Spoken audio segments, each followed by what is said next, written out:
দই মেকার ছাড়া যে পারফেক্ট দই হবে না বিষয়টা কিন্তু এমন না। আসসালামু আলাইকুম। আজকে আমি তৈরি করে দেখাবো পারফেক্ট মিষ্টি দই।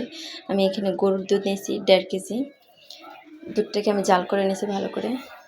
আর ক্যারামেল তৈরি করে নিয়ে এখানে গরম দুধটা ঢেলে দিলাম। এবার অনবরত নেড়ে চেড়ে ক্যারামেল মানে চিনিটাকে গলায় নেব আর কি।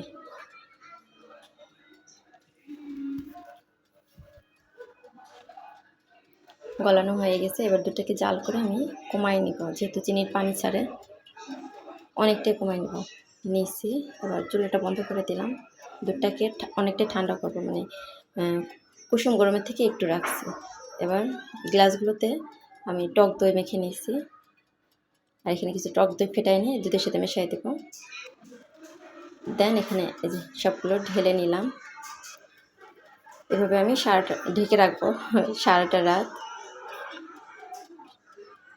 দই আমার রেডি। অলরেডি একটা শেষ হয়ে গেছে, বাকি যে 4টা আছে দেখাচ্ছি কতটা পারফেক্ট হয়েছে দেখেন।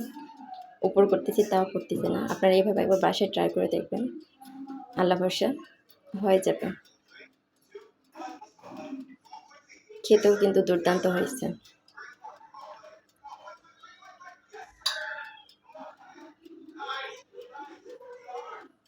কোনোটা কিন্তু পারফেক্টের কমতি হয়নি, সবগুলো একই মাপের হয়ে গেছে, একই মাত্রার হয়ে গেছে।